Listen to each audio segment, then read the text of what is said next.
Ramiro. Bonjour, bonjour. Thank you all for being with us here today for this panel. I see all the faces arising on the screen. It's beautiful here today in Minnesota. I hope the same is for you all in your specific locations. My name is Ramiro Vasquez Jr. I am the Youth Programs Manager for the Youth Environmental Activists Network at Climate Generation. I am going on a year here in about a month, so that is a joyous occasion as well. It's a pleasure to have you here for this panel. You're going to hear some amazing voices. I will state the purpose for you right now about this panel is a unique opportunity to hear from some amazing storytellers from our community and nationally, globally.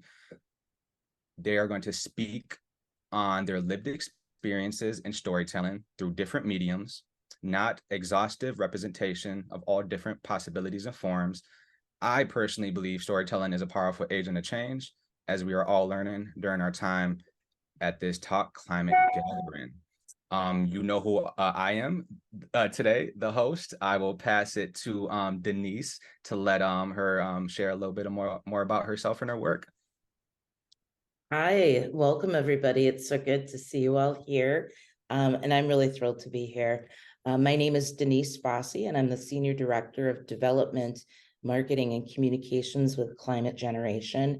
And I use storytelling, our team uses storytelling in multiple ways, in achieving resources for the organization, in communicating the critical nature of where we're at with climate change and climate justice, and also in compelling people to rethink the world as they might see it today. And so it's a very fascinating way that we use it. I do think that it's really marks a transition from being a very objective endeavor in how we talk about climate change. And it really is more holistic and really speaks to more of what I would call a feminist approach to how we deal with this huge topic. And I'll pass it to Stephanie. Thank you, Denise. Yes, so my name is Stéphanie. I'm zooming in from Belfast in Northern Ireland. So quite far from where most of you are tuning in from, I think. I am a graphic recorder and visual facilitator, and that means that I work independently, coming alongside different organizations and communities and groups to help them tell their stories in a visual way. And mostly that looks like coming to conferences and making visual summaries, hand-drawn visual summaries of the conversations there. And that's how I also got in touch with Climate Generation. So we first met in Glasgow a year and a half ago at the COP26, the climate summit. And then last November, I worked with Climate Generation and as part of the delegation there in Egypt. So that's me, and I'll pass it on to Drew. Hey everyone, it's great to be here. It's a privilege. I am Drew. I am the storytelling coordinator at Project Drawdown. I'm also a freelance documentary photographer. At Project Drawdown, we help pass the mic to unrealized, unshared stories, unrecognized stories when it comes to climate change. And I also do a lot of work within local media and journalism around photography and sharing out climate change stories. And we could just kick it off into the conversation. Perfect. Amazing. Loving all of your unique perspectives and what you do with storytelling. The first question, I will start off by answering myself as the moderator, and I'll pass it along to whoever would like to go next. But I do want to assure for those guests who just came here, this is a panel of unique voices from across storytelling in Turtle Island, which I call America, and nationally and geographically all around us. We have 75 minutes, so we will try to roll through this as smoothly as possible. Hopefully we have time for questions at the end. Feel free to ask if we do. And just be present and listen and hear and engage. So the first question is speaking a little bit about ourselves, how we began this storytelling work originally, and if we were a storyteller first, and how climate change became connected to us. I will begin by starting off. Romero Vasquez Jr. And my climate story began before I was born. I'm Ojibwe, so our ancestors, my ancestors and elders, have always planned for the future 7 generations. If you are familiar with the Ojibwe traditions and cultures, my ancestors and elders have always followed the land and followed the seasons. So generally, my people have lived in the Minnesota, Dakota, and Canada area since our creation story began, which we consider not too long ago, or quite a long time ago. We've been here for a very long time on this land. And my ancestors have harvested the stories to share with each other, oral history throughout our time here on Turtle Island. So I did share my climate story began before I was born, because I was cared for before I was here. We believe in the dream world and connecting ourselves from the dream world to the physical world. And a part of that climate story as well from my Ojibwe Turtle Mountain Band, North Dakota, is my ancestors dreamt of Europeans arriving in the East Coast where we started at a couple hundred years ago and slowly migrated into our current tribal land, North Dakota. They dreamt of European arrival and to assure our language and culture and community was safe. We moved further inland to Michigan, where a part of our history is and language to this day, and onto Lake Superior. And once again, this is all relation to dreaming, sharing the stories and speech of how we want to move and be together as a community. But as an Ojibwe human being, storytelling is innate in myself. Sharing that it is a part of me at as early as 9 years old. I began making music and connecting my story of being Indigenous and the situations around me. And at the time in 2001, I'm 32 now. So I grew up in the early 2000s, was the war in Iraq around oil, and that directly connected with later on in my life with being a water protector with Dakota Access Pipeline. Water is very important to me, is connected to my story. Action is very important to me, connected to my story. And storytelling is a piece of me that lives on before I was here in this earthly place, and will continue far, far after, I have departed from this earthly place as well. And thank you all for listening to what storytelling means to me. And I'll repeat the question one more time for our guests and allow whoever feels compelled to answer this question first can take the mic. So can you tell us a bit about yourself and what storytelling means to you? How did you get started in storytelling work originally? Were you first a storyteller and climate change connection came later? You don't have to answer all the questions. I'll post them in the chat and respond to what resonates to you most. I'll step in, Ramiro. I felt that compelled to, just because a lot of your story is, I guess I would call it a reflection or mirror image of some of the experiences that I've had as well. And I really have come from multiple cultures. On one side, I am part Choctaw, which is a southern tribe. Most people are familiar with the Choctaw, mostly in Oklahoma and a little bit south west, but specifically the Choctaw band that I come from stayed behind on the Trail of Tears and still continue to live in Mississippi, and were eventually recognized as a tribe in 1956.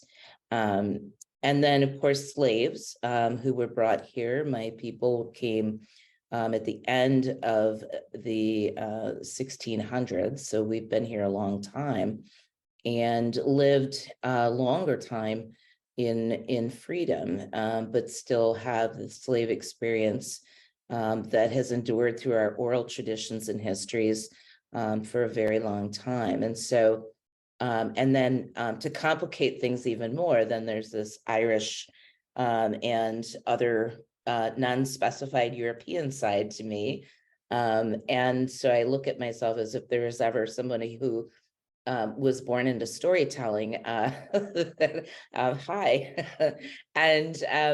And so really in all of my growing up, I mean, the way that I understood the world, that I understood my own history, and that I understood the history of who we are as humans, as people, is through that oral tradition. On the one hand, from Ghana with the Asante tribe that, or tribes that I descended from, you know, there were griots, storytellers that were sort of the keepers of kind of, I guess, what I would call the mythology as well as the history of people. And definitely in the native culture, there were elders that were part of that oral history and passing down of mythology and history. And then on the Irish side is definitely a long history of oral storytelling, which I don't believe is necessarily tapped into all that much. But I do know that my grandfather was deeply involved in passing that oral tradition on in his role as being an elder. I've always been a storyteller. For me, to understand something is to internalize it so that I can put it in perspective within the context of the world that I live in now, and imagine what that felt like in a past time, as well as envisioning what does that mean for the future. And so there isn't really a way to for me to not be a storyteller. I think what was sort of troubling for me as I grew up, which was a bridge from being born a crime on the one hand in the United States to today, is that I feel that today this aspect of me is appreciated, whereas growing up with this adherence to objectivity and my personal experience and my personal knowledge, and everything that I synthesize, not just simply my own beliefs, but how I take in other things and how I disseminate that, was really considered not valuable, not appreciated, not acceptable. So I'm actually feeling this high affinity to this new generation that's really coming up and embracing that. And for a long time, I think, you know, the last few years, especially as more and more concept of story and storytelling is in the sort of vast field of ideas and communication, I feel more like I'm in my own element than I ever have been. And with that, I will pass it to Stephanie. Thanks, Denise.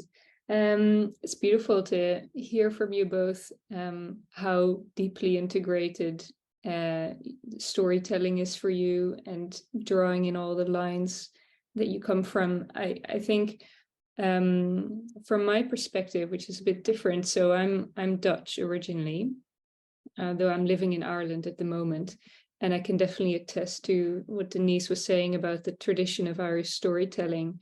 There's still an oral tradition here, and you can see it when you go into a pub where musicians can sit down and they are able to tap into this reservoir of countless tunes, traditional tunes, and they can all play together, doesn't matter where they are on the island, which is all music that's being passed down orally.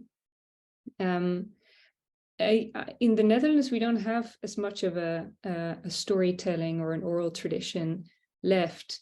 And so when you're asking me this question of what does storytelling mean to you, I think I came to it through a slightly different route. So really what I'm doing now is something that started as discovering how imagery can help with people's communication. And so imagery that is, it might be people's memories, that when they're telling a story of something they've experienced, I can see it or something like it, and then I can draw it. Or people might be speaking in metaphors or in symbols. And all those things are things that I can draw. And actually that really helps with getting the message across. So I now specialize in something that isn't word-based, but that offers a different or a parallel processing pathway to a lot of the word-based language or information that is out there, and people might not be spoken in people's own language. People might have actually a brain that is better, wired for visual thinking or visual learning, as would be true for a lot of people. So I came to the work that I do now as something that helps communication. But what I found throughout the years of doing this work is that what sticks most with people is actually personalized stories, is people's own stories, rather than the complicated networks or frameworks or models or abstract language. And so I suppose it is transitioning into visual storytelling, because that is the thing that best helps people remember conversations.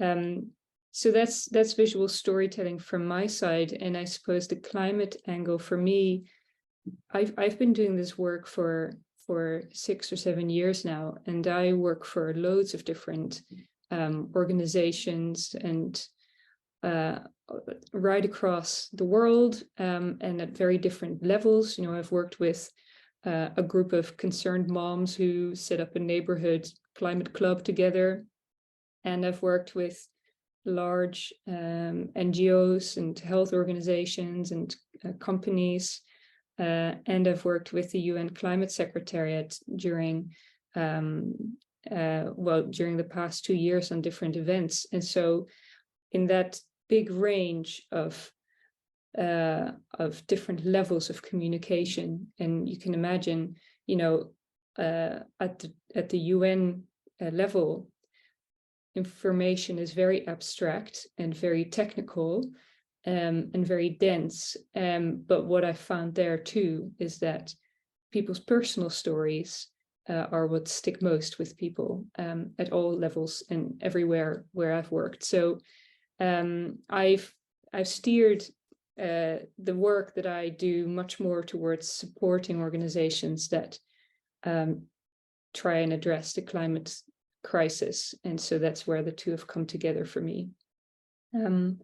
I'll leave it there for now, and I'll pass it on to Drew. Awesome. Thanks, everyone. I'm inspired by how everyone sort of comes to this work from different perspectives, and hearing each of your histories is really great. And I think we're going to have a really fascinating conversation. My sort of relationship with storytelling, I do a lot of my storytelling work is sharing out other people's story. I've had a very untraditional route to doing storytelling work. I live in the Twin Cities in St. Paul, Minnesota. And my work really got started during the uprising in Minnesota in May 2020 after George Floyd's murder, where a New York Times photojournalist, Ben Solomon, he posted an Instagram story saying he had an extra camera and he wanted to loan it out to someone within Minnesota. And I tracked down his email address, had a quick phone conversation with him, met him at George Floyd Square 15 minutes later. And I just used that camera constantly. I didn't have a lot of experience with photography or storytelling beforehand. It's not something that, came naturally to me. First time I used this camera, I was stumbling around. I didn't know how to use it. But it was really a way for me to show up for community, and as a form of activism. So I was already showing up to active actions around the uprising, and I wanted to share out more stories that were focused on the bottom up instead of the top down. And then also once there there was a lot of national attention around in the Twin Cities after the uprising. And after a week has passed, a lot of that attention moved away. And so I really wanted to focus on the sort of the local stories, a lot of stories from the bottom up, and really develop deep relationships with people in the community. So I really spent a lot of time in a lot of different activist communities in the Twin Cities after the uprising. And it was, as I said, a way for me to show up for a community. And I saw it as a way of activism. And as a way to also just sort of capture the nuances of the uprising in Minnesota. Very often we get caught up in sort of the anger and sort of the destruction that occurred, but also the joy, the celebration, the community, the mutual aid that was also there. So for me, it was really important to share that out. And I just did that work very consistently. And I've been very fortunate. That's created a sort of professional pathway for me. Now I also do work for Project Drawdown, which is the world's largest resource for climate solutions, as their storytelling coordinator, where I help develop content for them, largely video documentaries around climate solutions all across the US. And so we have this series called Drawdown's Neighborhood. We actually just premiered episodes in New Orleans last night. So that's where I am now. I'm in a hotel room where we shared out local voices, people who don't have a lot of local media attention, and we share out the work that they're doing, but also their personal stories. So a lot of our stories around these climate solutions have to do with gender, equity, housing, employment, labor, racism, the various intersections that intersect with climate change. And so, yeah, I'll leave it at that, and we can sort of continue on with the conversation. Yeah, every story that was shared resonated with me from each of you panelists, but Drew, the George Floyd uprising was right around the corner from myself too. So I appreciate your willingness to pick up that camera around that same time. I saw similar things that you did, but you actually took the lead, so I applaud you for that. And thank you for being here, Miigwech. We're going to move on to this next question. We're doing perfect on time. You panelists are amazing with sharing out your content. I hope that the audience is just as excited as I am to hear more about what you all have to share. So this next question is I want to ask Drew to answer this question first, because I feel like this is a good segue. How does your current work exist at the intersection of climate change and personal narrative? And then we could kind of go from there if you'll be so wonderful, Drew. Yeah. Yeah. To me, personal narrative is everything. The climate change is a very complex, large global issue, and personal narrative really provides space for people to share where they're coming from and how they're sort of understand climate change. And it creates empathy. So it creates, when people allows people to see themselves in their story, but also there's a sense of relief and power that comes from sharing your story. And so there's one of my favorite things, especially similar to an event we had last night where we're interviewing individuals who have never seen themselves on a large screen before, sharing out these personal stories about, things, challenges that they've had in their life, things that they've gone through, the seeing their transformation through the event and how they carry themselves afterwards, and also seeing the community that comes around them, celebrating them.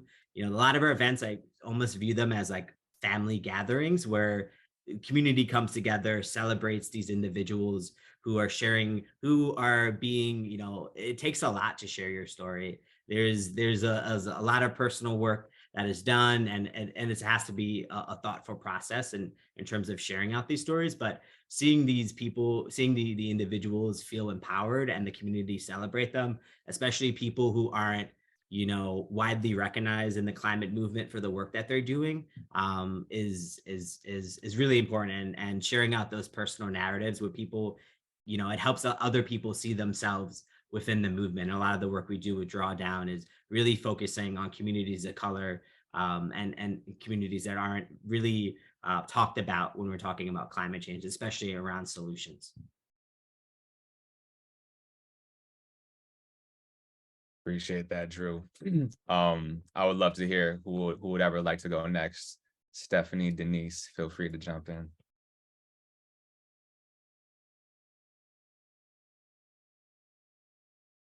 I can share a bit. I've actually recently been thinking more about my intersection between climate action and personal narrative, because I work a lot for people and for organizations telling their stories, and but I also have my own perspective, and this came you know came kind of to the surface again when I was in Egypt in November at the COP27, which is, as the people who might be on the call who have been in such spaces can, I'm sure they'll agree, it's a very intense space to be in, because it's very politicized.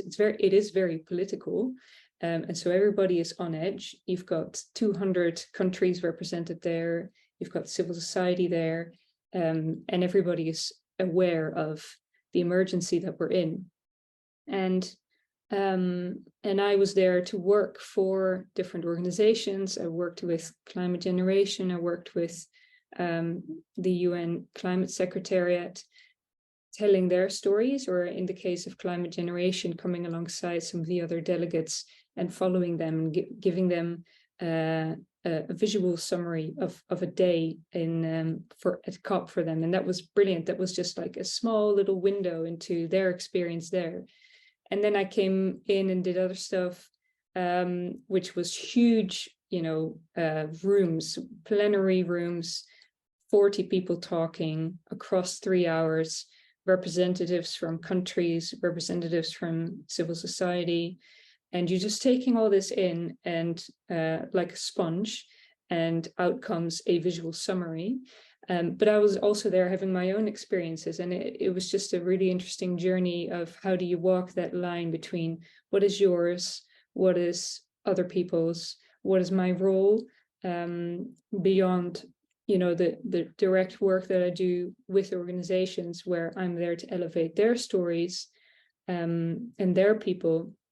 What about all of these experiences that I'm having myself? So I think that, to the question of the intersection of climate change and personal narrative, because it's such an emotional, such emotional work to be engaged in for all of us who experience climate anxiety and climate grief, and all of the stress and all of the, there's something there around finding channels, finding outlets. And for me, one of those is making these visuals, of making sure that our personal narrative gets out there, not only because it's the most powerful tool of getting a message across, but because you need to let it wash through when you're engaging in this type of work. It'll be, I think if that answers the question, maybe we should bringing in something new. That was a lovely answer. Thank you.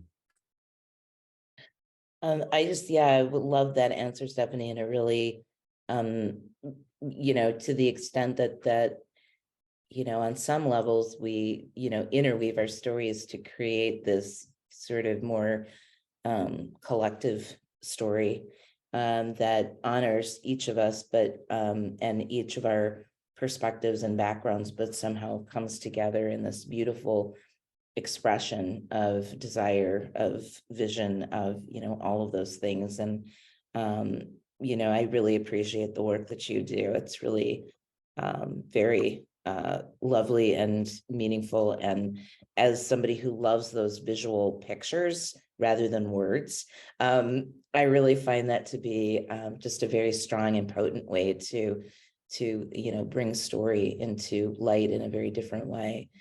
I think I just wanted to add that some of the things that are important, especially when you're leading and putting communications together for an organization, is really, am I doing this in a way that is respectful of each of the people who volunteer, offer to share their stories? And there's a lot of different ways that people have employed over the years to do this. And I think wearing that dual hat of sort of fundraiser development professional, and then also communications with the touch of marketing over here. I've seen it done a lot of different ways. And I look at sort of the evolution, or what I consider to be at this point. I think I'm in a point in my life where I'm looking back and I'm looking forward at the same time. And there's a lot more back than there used to be. And so, one of the things that I've really seen change is this sense of the dignity that exists in the space around the person who's telling their story. I think when I was first starting out doing this work, which was about 22 years ago now, it was very much about the audience, right? And it was very much about a relationship that very much mimicked a lot of the things that those of us that are doing this work don't appreciate. It's a very patronizing sort of, here's a subject and here you are as a potential benefactor, or see how bad off they are, here's how you can help, right? And one of the things that I feel particularly proud of is, in the organizations where I've worked, is flipping that. And look, the light goes on. So flipping that and really looking at the person in power that has voice of their own story is the person who's telling the story, right? It isn't the recorder. It isn't the person who's putting, the words or pictures around it. And so I find it challenging to step out of this one paradigm, which is very hierarchical and very patriarchal and very, all of these things that we're trying to change, right? And really bring that into this I just call it the space of dignity. Along with that, I do think, just as another thing to think about, that there was a long time where, in fundraising in particular, it was viewed as being a negative thing to, pay people for the time that they give to share their lives with you, right? I mean, when you're asking somebody to share that story, it's not like, oh, can you share an apple with me? I mean, it's a part of themselves. And a lot of times the people that we might be talking to are people whose chief asset that they carry, their strength, is the fact that they have the time to share the story, because they're often so excluded from other elements of society. And so, in looking at that, I believe that it's really important that people are given a dignified compensation for what they share, and for bringing that perspective into this tapestry that we hope to weave together. And I'll leave that there and give it back to Ramiro. Miigwech for that eloquent ending. Weaving the tapestry in our organization. I love it. Appreciate the insights from you all. Similar to Drew and Stephanie. I work with a community of youth, and it's always about honoring those voices and really strategizing how we can amplify, what they're going through, and how we can uplift those voices and climate stories. And Denise, I worked with you for a year, but I am always happy to hear everything that you share. Once again, we're still on time. Amazing group. We might have some time for questions at the end. So if you're considering asking some, continue to think up those questions. I'll move on to this next one for this group. And this question is, where do you see the future of climate storytelling? And how do you think it will evolve? How do you think it needs to evolve?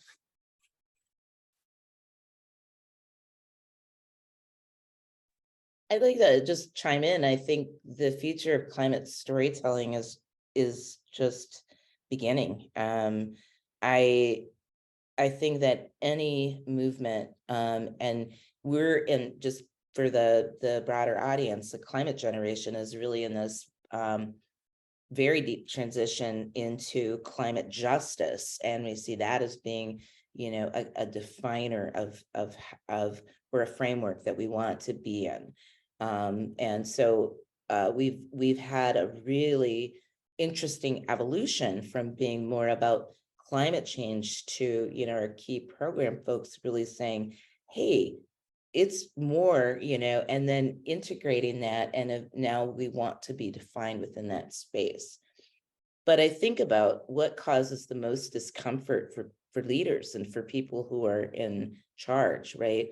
What happens when there's a school shooting? What happens when there's another racist attack on an individual?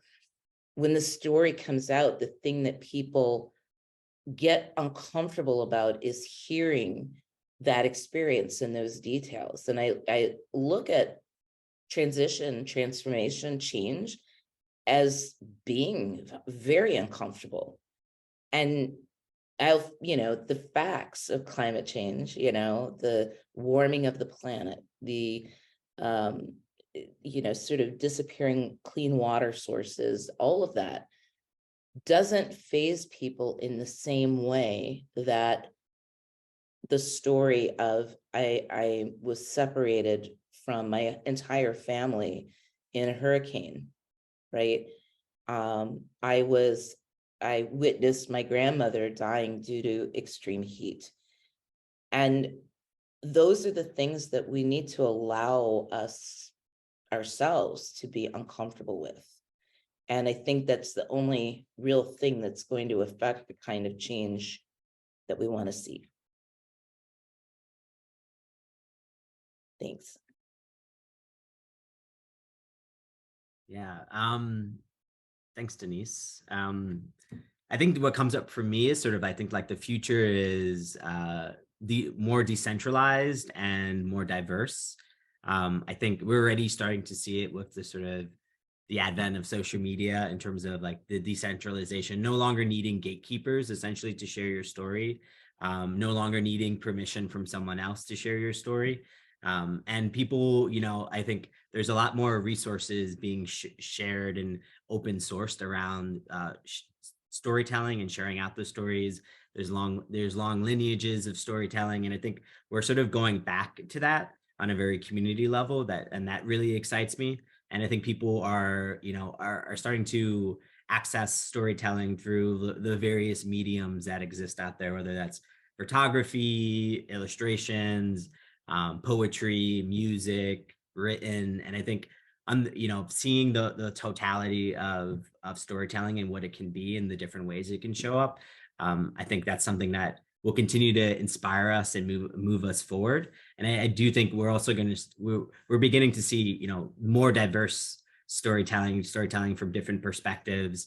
It's not just a fad that people are doing because it's the right thing to do at the right time, but it's something that is important for our future. It's important that we share out these perspectives.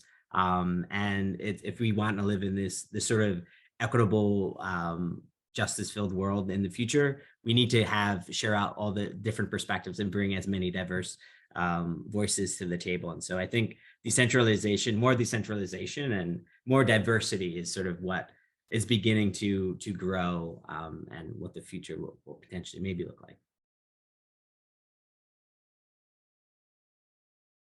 Nice. I totally agree with both of those. And what I'll add is that vision is important. So if we're talking about the future, are we able to envision where we want to go? And I think that's something that, well, one of the things that you hear is that climate storytelling is moving out of the doom and gloom and into, can we actually see this future that we want for ourselves? But I will actually say that off the back of what Denise was saying there, I don't think that we need to be looking to the future so that we can look away from the past, or so that we can look away from whatever is uncomfortable that is currently happening as well. We need to face that and let it pass through us and participate in the collective healing of that. And simultaneously, I think if people see something on their horizon, if there is a purpose or a destiny that they can see in their mind's vision that we can work towards, then that really empowers. And I hope that is what's changing in the future of climate storytelling, is that we're beginning, and maybe in a much more decentralized way, as Drew was saying, can everybody dream up their future and just populate our collective vision with what's possible. I think that's a very important part of where we're going. G. McGwitch, Stephanie, Denise, Drew. How I'm going to answer this question is I'm sitting with the future of climate storytelling, and the audience as well. It will be a part of that movement. Thank you, Cassandra, for hosting this Talk Climate gathering.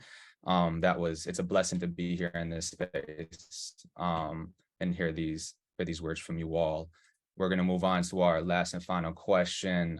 We'll leave some time for the audience at the end here if you have any questions.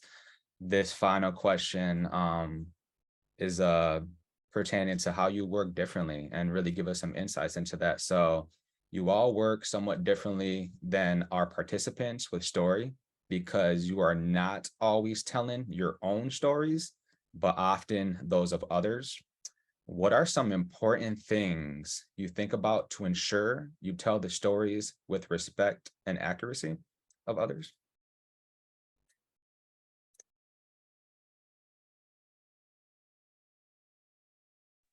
I can jump in here. Oh, you go ahead, Drew. Denise. I'm like Miss Eager Beaver. So Yeah. you go ahead. I love it when you go first. You provided so much great thoughts and insights. I'm eager to hear what you say as well.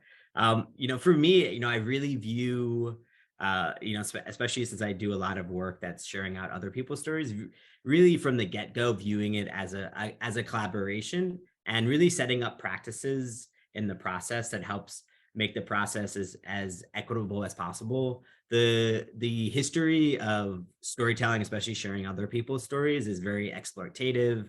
It doesn't have a really great legacy. And I think this is one of the things, as Denise has mentioned, that is hopefully changing and shifting right now. And I think people are understanding that the power that they have, and the power dynamics that exist, and recognizing those. And for me is really realizing what viewing it as a collaboration, taking the process as slow as possible, leaving moments in the process of where you're sort of capturing a story, whether that's through photo or video, or notating it, for the other individual to step away at any point, to say no at any point, recognize or to take a break, and also just being very transparent with the individual that you're speaking to. So sharing with them what is the purpose, who is the audience, how the story will be used. Sometimes when you're doing storytelling, there might be possible repercussions for the person sharing the story out with their name attached. And so acknowledging all those power dynamics, and acknowledging that you're very, a lot of the stories that I share, especially with communities of color, there's a lot of re-traumatization that is a part of the process, and really leaving space for that, and acknowledging that that's a part of the process, and being transparent, and viewing it as a collaboration, and being as slow as possible. And so if you start to work on a story and someone decides to opt out or doesn't feel comfortable sharing with it, you should walk away from it. I think having as much consent in the process as possible, and setting up those moments where you can continue asking for consent, and being transparent is sort of the way I like to sort of go about when we're identifying individuals who we think would be great fits to share their story. Yeah, I thank you for bringing that up about process. I've had a few times here where I know that the figurative foot in the mouth has been happening with thinking that there was understanding about the process, and sort of where how that approval's happening and then finding out that maybe it wasn't. But yeah, I think it's really important for people to understand the audience, especially youth, and I find too, where I used to work with a different type of audience, that, the stories were centered on more, I would say youngish people, but more in their later 20s and 30s, early 30s. And just a difference in sort of transparency in generations. Like, I think a lot of youth today are really used to sort of being out there in this big, digital world of, pictures going around and things like that. And depending on their experiences, have a really either open mind, or if they've been damaged by the impacts of that, maybe are just like, well, you can use my quote, but don't use my picture, or anything like that.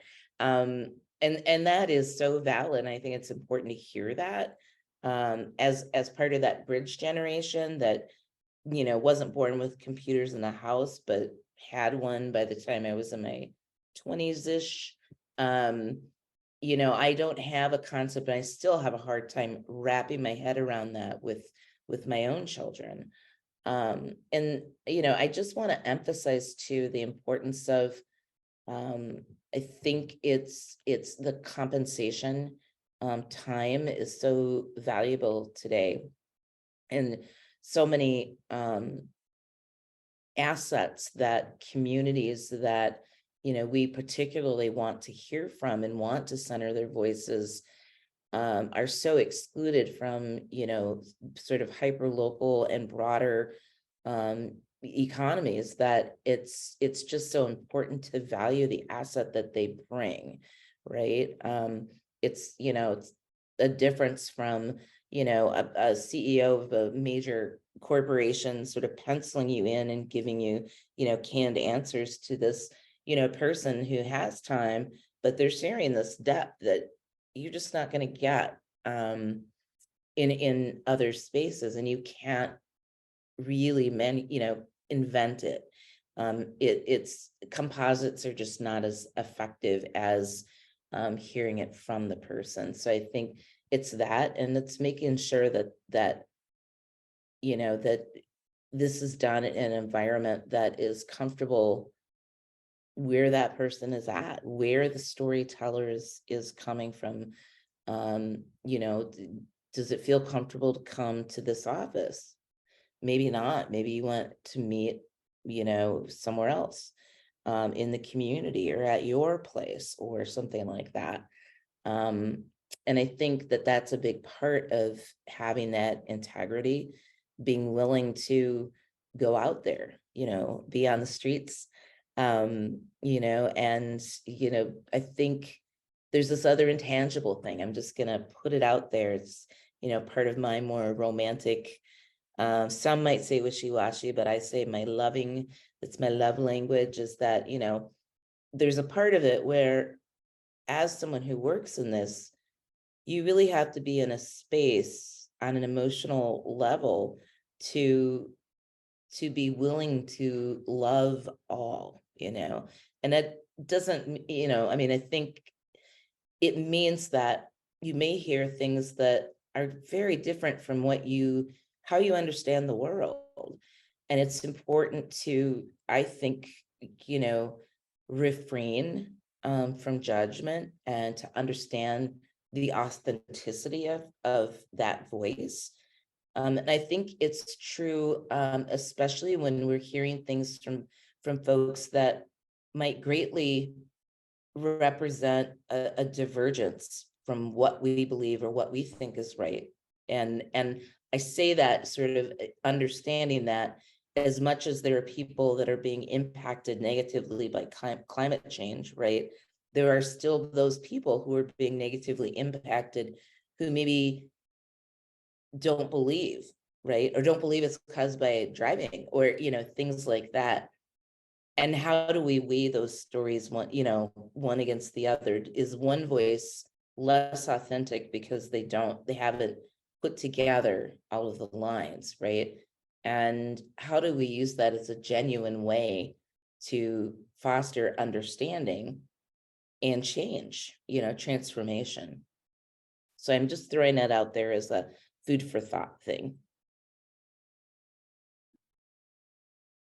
Right. So, well, what I'll add is that, again, normally how I work is I work with in a big room where lots of people are having a collective conversation as part of a conference or as part of an event.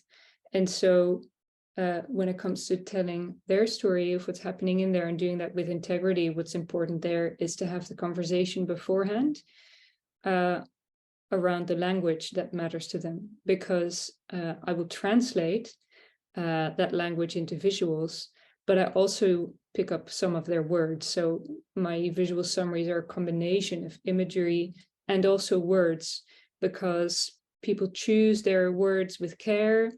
Their language means a lot to them. It might be in a professional context that they use very specific professional language. But if they're telling their own stories and they're coming from their own place, they also choose their words with care. And so part of the integrity is staying as close as I can to their version of their story, to their language.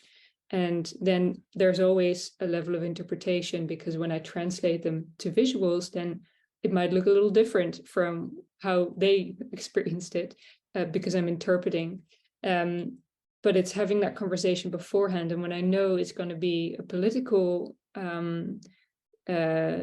setting where I know that certain words might have extra charge, I want to know what those are beforehand, as far as they can, anticipate. And that's about the language, but about the visuals, actually, we all know the expression that an image says more than 1,000 words, but that means that an image has great power or potential power, and you can really drop an image bomb that can land well or not. And you're working with this power, and Drew spoke, to the power dynamics as well. And I think it's important to realize and acknowledge and then use responsibly the power that I have in distilling this conversation down into a visual record. So, what I make is not the only thing that goes on record. There are often also notes or reports coming out of a conference or a big meeting, but what I make is part of what is left after this conversation has happened, and the rest largely dissipates because it was spoken into the air, and so using that power responsibly and knowing that the impact that images can have, and again having conversations with the people involved beforehand. I've had situations working with First Nation people in North America, but also working here in Northern Ireland, where I came to discover that some things can be really charged. And the example that I'm referring to here is colors. So in Northern Ireland, if you're from here or if you've been introduced to it, you'll soon find out that certain colors have a lot of charge because they're represented in the different flags, and that comes with a very strong political position here. But if you don't know that, it is very easy to slip up and make a mistake and have not the intended impact. So, and that's just with something so simple that you wouldn't anticipate would have such an impact, but it does, because imagery is powerful. So there's that. And the other thing that I wanted to say there is, the safe thing to do then is to stay as close as possible to the original account. And that is when my role is to reflect other people's stories, and to amplify their voice. But sometimes, depending on the situation and depending on the topic and the organization I'm working with, another role that I might have is actually to mirror and show back to them what they've been speaking into the room, and also take part in holding them to account. And that might actually be quite confronting. And where that is the appropriate role that I can also take, I suppose the integrity there is to then also have the conversation of when something that I make doesn't quite look, or looks a lot like what was said, but it wasn't said with the same awareness, then now the integrity is to not back down, and to bring that into the room when it needs to be shared as well. I'll leave it there. Wow, Stephanie, everything you said resonated with me, particularly because where I'm sitting in Minneapolis, visual art is all around us, and it encapsulates like everything that has occurred in Minneapolis, and community is involved in it. Very incorporated in the pillars of and the foundation of the community that Minneapolis is, and how they share their stories. I would love to leave some time for the audience to ask questions. I've asked some great questions that were crafted by Cassandra and this group, but I would love to hear what's resonating with the audience. If you have something to ask a particular panelist and or a general question, you are more than welcome to write it in the chat and or pop on your screen if you're brave enough to. We love to see some faces around here. But we do have a remainder of 10 to 15 minutes. I do want to give some time for you all to take a break before your next session. So feel free to jump up with a hand and or a question in the chat for our panelists here.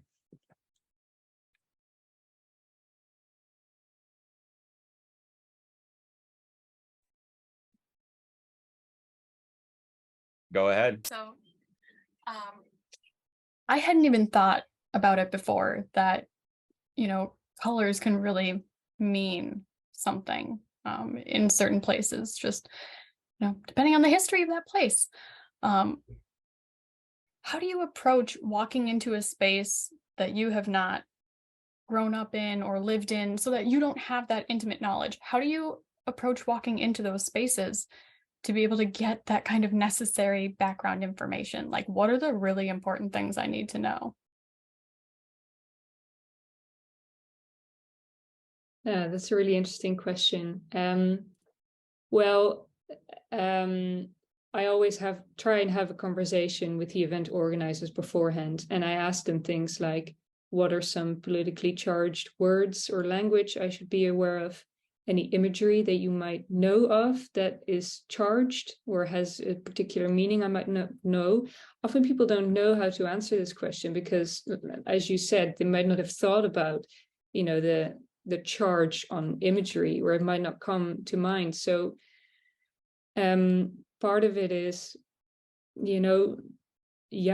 the willingness to make mistakes and trusting that people will meet you with grace when that happens. And then also the other thing is that actually in all of these conversations, in lots of different contexts, people start from a shared humanity. So I can read the room to a large degree just by being human. And there is a lot of commonality there. And then the other thing is just draw what you see. So stay true to the original account of what's being spoken and of what you see. And when it comes to working with symbols, there is, I don't know if it's universal, but it's a very widely used kind of image library that isn't set or anything, but symbols are shorthands, quick shortcuts that we have to maybe a more complex concept. And so when people talk about sustainability, as an example, if I draw a wind turbine or if I draw a planet with a happy face on it, that doesn't cover all there is to say about sustainability. But with a little bit of context, people will understand that it's a shorthand for something. So there are definitely go-to symbols that are that translate well in most contexts. And for the rest, it's tuning into what's around you and having the conversations beforehand if you can.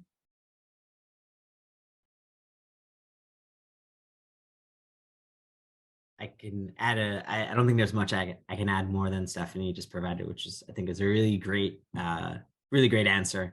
But I think Sadie, is that your name? Is that how to pronounce it? I think the first step that you're taking right now is the biggest first step, is knowing that you don't know all the answers, and you're going to some place that's uncomfortable, and being willing to go into that place and live and sit with that uncomfortability, and being willing to ask questions, I think is a tremendous first step that is very difficult for a lot of people to do. And so I think you're on the right pathway already. And so I encourage you, whatever you're thinking about doing or considering, I think sort of lean in and sort of lean into it the same energy that you just sort of asked this question with. I think you're on the right track.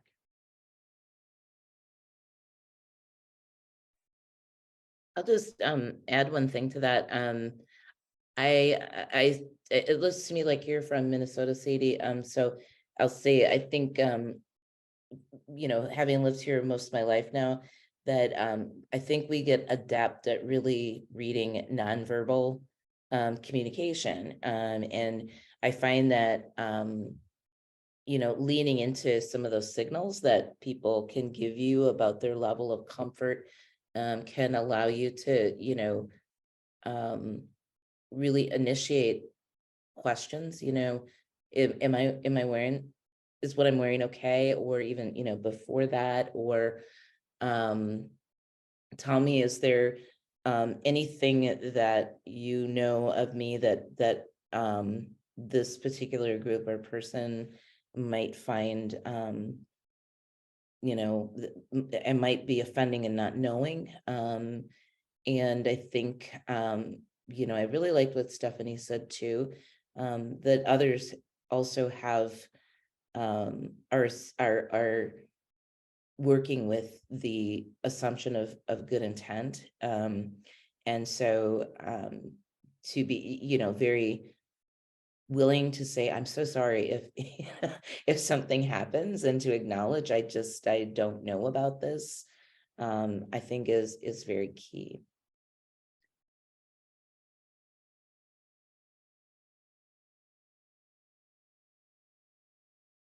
I appreciate that question, Sadie. We still have the chat open as well, and guests are welcome to turn on the camera to ask another question.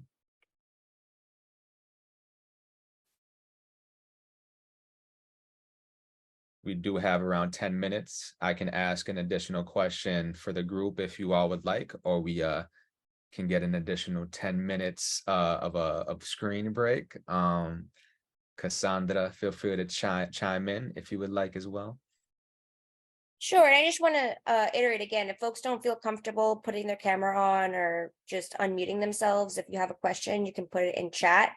I'll give it a beat, but I think because we have a couple minutes left, and our panelists have so much rich experience, maybe asking those last couple of questions. Absolutely. So we have about 10 minutes, and we have individual questions for our guest here. So we'll have about 10 minutes remaining for this question then. Thank you all. So sit tightly as I start off with Drew, since all of you have been amazing panelists. I would like to ask you a particular question. With your stories with Project Drawdown that you've worked on around the US, are there any consistent themes or story that are particularly memorable or inspiring? Maybe something from New Orleans or anywhere else? Mm-hmm. Yeah, you know, I think what's been really interesting, you know, is just how much of our stories are not really about climate change, but as I said earlier, about the wide range of other social issues that intersect with climate change. And for us, you know, it's been really important, and for me personally too, is to not only share out the sort of the trauma, and we focus, a lot of my work focuses on communities of color in Minnesota and Drawdown throughout the US. And not only focusing, when we're speaking to those communities, not only focusing on the trauma, the pain, the suffering, you know, the resilience of these communities, but also how the range of different cultural backgrounds find resilience and joy and celebration and love through their work, through climate change. And so a good example of that, there's an organization Denise Williams. They're called Feed the Second Line, and in New Orleans, and they focus on creating distributed energy storage that is located in restaurants and churches. So when there is a natural disaster and there isn't access to, a energy that can be accessed through different local community hubs. And a big part of the work that they do is having these sort of second line brass band parades. And so very often at their events that they're hosting, there's live music, there's food, there's dancing, there's celebration. How we ended off our event last night, we actually had a second line parade that escorted people out of the venue that was provided by Feed the Second Line. All their whole family is in this brass band. And so I think, just understanding that, stories don't have to be specifically about the trauma and the pain and the suffering, but can also be about joy, celebration, is I think is really important, especially, how people of color are recognized and witnessed in a lot of like our media narratives out there. I think changing that up is really important. So while looking through, trying to figure out stories to share, that's a really important part. We're also uplifting that side of people's stories as well. Very inspiring, Drew. I love to hear the stories you have to share, and I have to watch some more Project Drawdown, to be honest with you. You're if anybody else here, feel free to look at the chat. I think the link is in there. I do have Denise next. We have around 7 minutes here, so let's be conscious of time for these last two speakers. Denise, what do you think about when communicating about climate change to a national and sometimes international audience? What do you think about when you're communicating about climate change to a national and sometimes international audience? That's a really good question, and sort of something that we're starting to discuss a little bit more now, as we've developed more of an international audience. In a lot of it has been through our education, which is our education programs, which are geared towards teachers, and then also our participation in the COPs. And so one of the things that I'm mindful of is what is something that is only relevant to a US audience, in which case we look at things like segmentation, sending to a specific geographic area and things like that. What are things that might be understood even in cultural contexts very differently across different regions? And so those are things that I think we have to be mindful of. I think also really having the mindset that, what happens, say, in Pakistan in terms of climate injustice or justice, however we're looking at it, is as important as something that's happening here in the US as far as climate justice or injustice. And that it's not really for me to select one over another, but it's to lift those stories up as we're talking about them in terms of, communicating, where we're at in a crisis, or as Drew was saying too, the resiliency of communities, because people in these times are coming together with solutions that are very unique, very community specific, and are really speaking to this fact that we're talking climate all the time now, whether it's, figuring out how to get, clean, usable water from one place to another, or it's coping with, air that's very challenging to breathe through wildfires and the smoke that comes, across things, to really look for some of those commonalities. And, I think the other piece is to highlight the values that we have affinity with, collectivism, cooperation, those sorts of things, as we're looking at this collective impact that we as a people have on being able to take action about the systems that really perpetrate the climate crisis. So, that's where we're at with that. Thank you, Denise. We have one last and final question for you all in 3 minutes, Stephanie. But we can give you an extra minute or so. I don't mind. You have met with. Sorry, let me just interject really quick. Apologies. Yes, let's have Stephanie answer. Folks, if you need to hop off, I completely understand, but we did have a 15-minute screen break budgeted before the next Circle Jam. So please stick around if you can. I just wanted to make an announcement that remember that at the half hour, we will be going into our second Circle Jam of the day. So I'll share the link of where to access that in chat. But yes, please, Stephanie, take your time answering. And those that can stick around, please do.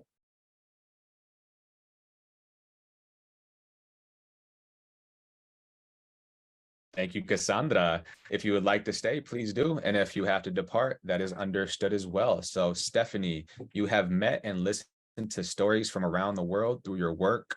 Are there any stories that have particularly hit you? Are there particular themes that run through all of them? Some of these stories that you've gathered? Yeah, I mean, I just love it when people show themselves, and that's the common theme, when my heart meets their heart because they're sharing something that's meaningful to them. And so that happens honestly at all levels with all people, no matter where they're from. So just a couple of examples. I remember a year and a half ago in November, in Glasgow, there was a coalition meeting of climate justice activists, and a young climate activist from Venezuela took the stage, and it's just etched in my memory because she had come to a platform, any platform that she could find, to raise awareness for the 4 species of sea turtles that are threatened where she's from. And she spoke about those sea turtle species and what they mean to the environment there and to what they mean to her community. And I just resonated with it because she spoke from such a deep place of caring about these sea turtles. And then last November, one of the Climate Generation delegates that I followed for a day, Dana, was from Egypt. And that was a really special encounter because she shared that the reason she was there was because she was very close with her grandfather, who has dementia and is suffering from the bad air quality and the heat in Egypt. And she shared, that was the reason that she was at COP, to represent him. And that really resonated with me because of the relationship that I have had with my grandmother. So, these are just small little stories that touched me on a human level. But it also has happened, I was in touch with the Minister of the Environment of France at the time. This was a few years later, but he had been the environment minister at the time of the COP21 in Paris. And so he had led the French negotiation team that managed to reach, this Paris agreement with the whole world. So like a really big shot person who has achieved tremendous things. But I had reached out to him because I was looking for people to send my visual report of that COP, and he made some introductions that allowed me to be able to go to Glasgow. And when I shared that with him, his response was, "Oh, I'm really glad to hear that. I'm so glad, that I am able to contribute in a small way as well." And I'm like, "Excuse me, you say this, and I think the example here is and I should say particularly in a Western worldview that is so highly individualized, it is so hard to see the contribution that we're making on an individual level to the whole of, all of the work that needs to go into steering towards a a future where we're in better relationship with each other and with the world and with all living beings on it. And I suppose connecting through these human stories that have our hearts touch is what we need to do, to be able to see beyond our individual contribution and feel that we're contributing to something bigger and more meaningful. So that's why I love working in so many different places and talking to so many different people and encountering the humans in all those places.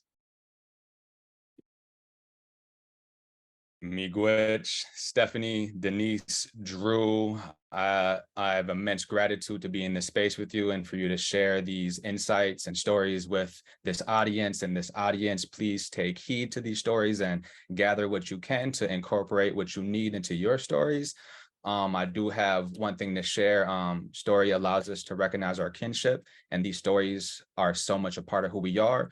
One quote from Richard Wagamese, who is an Ojibwe author and elder: all that we are is story. It is what we arrive with, and it is what we leave behind. And thank you all. Feel free to get your bio break in. Gracias.